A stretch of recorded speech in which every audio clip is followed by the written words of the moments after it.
engine oil and the filter. So I'm going to go through some of the stuff that oil change on the front differential, or a fluid change or front differential. So the first and foremost, the part that was kind of hard for me to find, or it took me a bit to order, was the O-ring. And this is what the O-ring looks like, or the gasket, so to speak.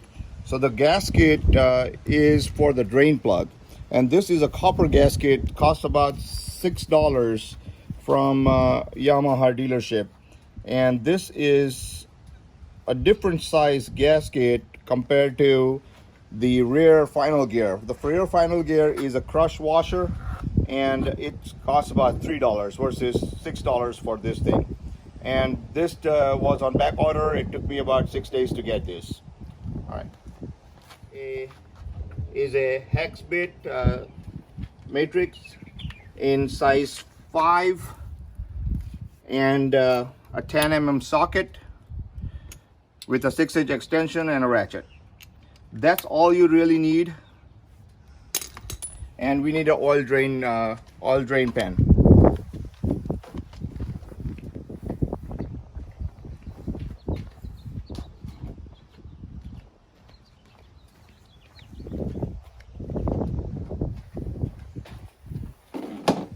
And like most everybody, I don't have a fancy garage, so I'm going to do it right here on the floor. And I am not going to cut it out. I'm going to show you all the way on how to do it on the floor, because most videos I've seen, they talk about how to do it, what to open, but they don't show how difficult or easy it can be to get underneath it and open the bolts up, open the drain plugs up, and so on and so forth. So let's get started over here. Close the door. So I'm gonna show you guys over here. This is the fill plug. It's 21 mm socket. So first thing we're gonna do is open that up, and then we're gonna go underneath it, and we have let me see if I can focus on it. Maybe not. I will have to get underneath it and show it to you guys.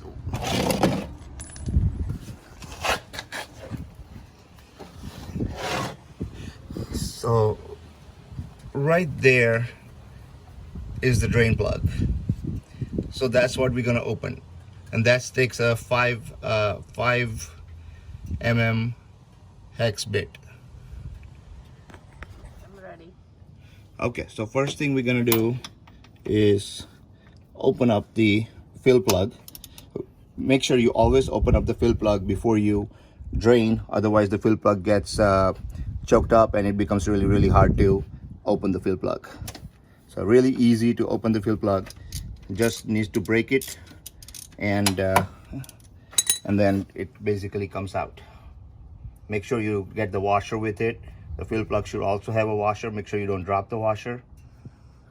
So you can see there's a washer on here. This washer is reusable, so you don't need to change this washer. You can probably change it after like 4 or 5 uses. We're gonna set it up where it doesn't get dirty. I'm gonna go down underneath it.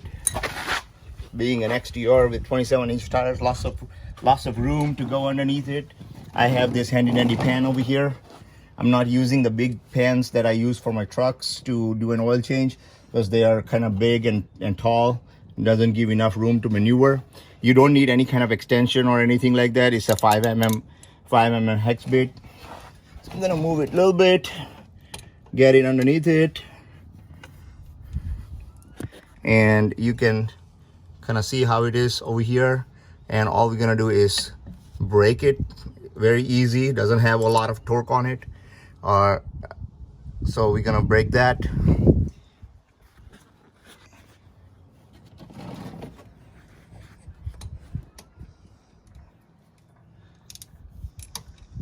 And if you have an extension, it helps that the oil doesn't get on your hands. If you have an extension, So sometimes, even though you don't need an extension, it's easier to use an extension. See, I got all the oil on my fingers. That's because I wasn't using an extension. There's not a whole lot of oil in there, so you can see that this is the oil that came from the factory in the front differential, and you can kind of see how it. Hopefully, you can see it. Yeah, we can see it. But hopefully you can see that it's a little bit grayish, and I believe they put some kind of additives in there to break it in the differential, and this is only supposed to be used for about 20 hours or about 100 miles. So that's what we are doing. All right, so just wanted to show you guys the drain plug. It is teeny tiny drain plug, and that is the washer on it, and the washer is usually stuck. This one kind of came out easily. The back one I had to use a screwdriver to pry it open, but it's such a small washer. When we put it back, we want to make sure that we don't put too much torque on it, and it's only about, I think it's about 7 to 8 foot-pound of torque on this if you're using a torque wrench. I'm just going to hand tighten it. I've done this enough where I feel comfortable, where I can guess how tight is too tight and how tight is loose. So that's what I'm gonna do. I'm not gonna use a torque wrench right now. I actually can't find one. I have a torque wrench, and that's what I'm gonna do. I'm gonna clean out all the oil that got on my tools and everything. The oil's done draining. It only has about 0.2 quarts of oil, and the oil that we're going to use is, it calls for the rear definitely needs the friction modified plus shaft drive. I'm just going to use Yamaha lube oil lubricant, and this is what is used in the rear for sure. On the front also, the book calls for this, the user manual calls for this, and that's so that I'm going to stick with that. Based on what I know, in the front this may not be necessary, but Yamaha, just to simplify it, you can get 1 quart and you only need about half a quart for both front and rear. So we're gonna do that. Before I do that, what I need to do is I need to change this washer out. Gonna take the new washer.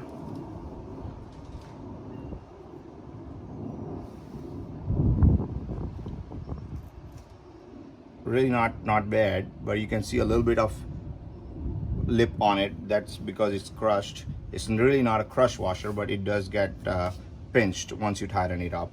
So I'm gonna go back in and I'm gonna tighten it up and put it in.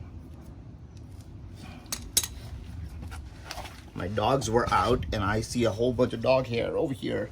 Not fun. Make sure you don't get any debris into your oil, especially if you're putting new oil in.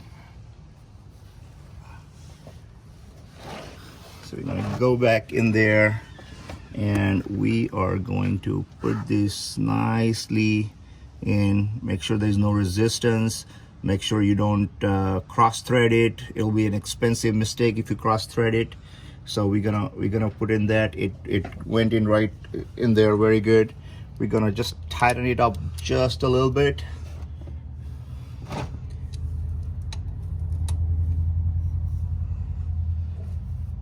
Isn't this the same mistake our neighbor did, or somebody they gave it to? Yes, if you cross thread it, I have a neighbor whose Honda Rancher cross threaded, and the oil drain plug needs a whole bunch of modification every time there's an oil change, and he can't do his oil change on his own, and it's a pain. He needs to find a permanent solution on it. It leaks. Is always an issue. Make sure you clean this pipe out. There's no debris, because we're gonna put this one into the fill plug. And the front is pretty easy. All you really need to do is keep pumping the oil in it until it starts coming out from the fill plug. On the rear there are three bolts. There is the one that's a max level bolt, or a plug, or whatever you want to call it, and then there is a fill plug. Over here, the fill plug and the level plug is the same. So we're gonna pump it until it starts coming out.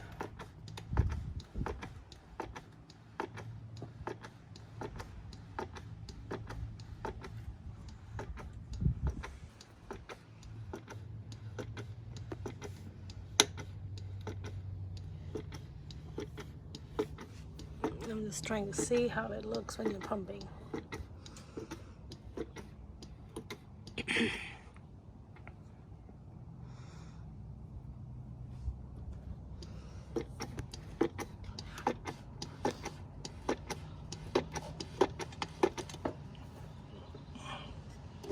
Okay, we can see it's coming out, and I'm just gonna, just to be safe, it's not overflowing.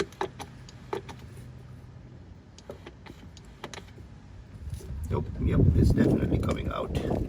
So I'm gonna put the bolt in there. I'm always a little paranoid, make sure that it's not just a leak from the hose, and it's actually coming out. So yeah, it makes a little mess, but that's okay. Part of the game.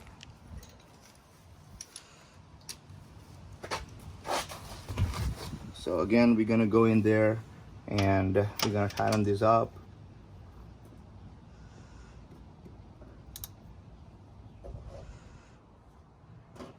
All right, not too tight. Don't want to break anything.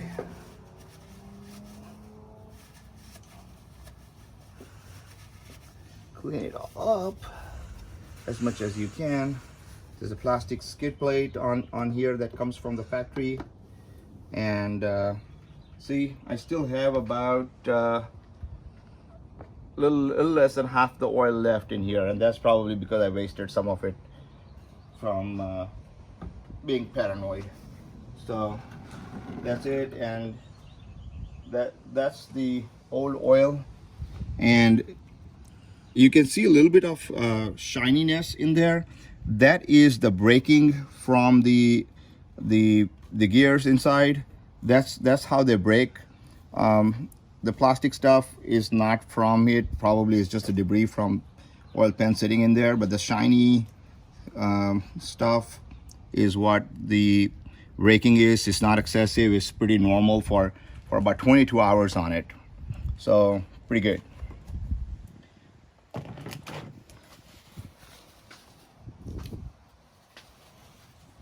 I eyeball it, double check, everything is good. I think the oil has drained in the back, the excess that I put in, and is coming out in the back. And that's okay. It's just a little mess. All right. So that's what the front end of the XT-R looks like. Pretty similar to the SE models. It's just a different color scheme. Now, the dealership I got it from, they somehow did not put these plastic skid plates on. So I'm still waiting on those to come. Apparently, my model didn't come with it. They're supposed to, but it was somewhere amiss, either on Yamaha's side or on somebody's side. So I don't have the front plastic skid plates, so I'm waiting on those. All right, so I did the sorry for the wind. I did the front. I did the service on the XT-R Grizzly. It's about 22 hours, 86 miles on the odometer, and I called the dealership. They wanted $700 to do a 20-mile service on the Grizzly XT-R. And if you are like me, you probably are thinking 10% of, or 7-8% of what I paid for the machine, I'm not going to pay in one service. Yep, I agree. It's ridiculous price.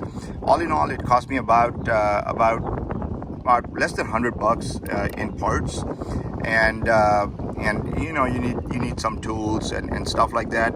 I will do a separate video for the oil change. I did an oil change, and I did a final gear oil change, and I did not do a video on it until I realized that, hey, there are not very many good videos on an oil change either.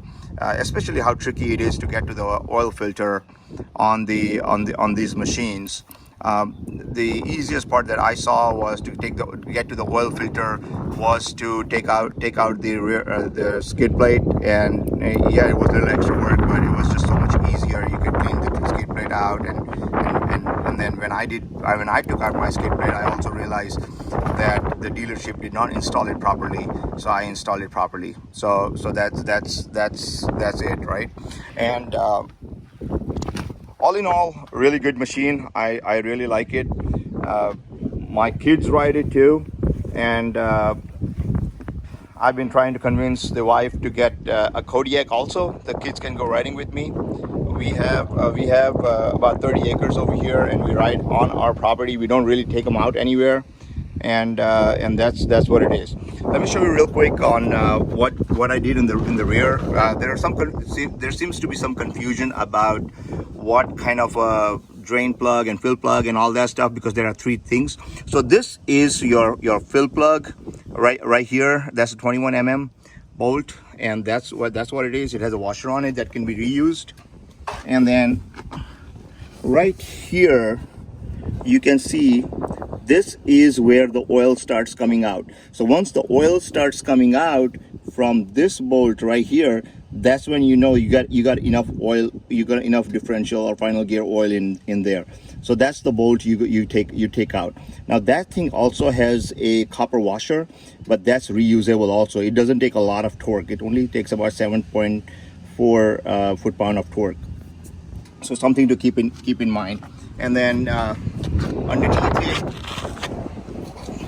underneath it you can see that the drain plug on here is pretty big compared to the front one. So that's the drain plug, and it has a crush washer on it.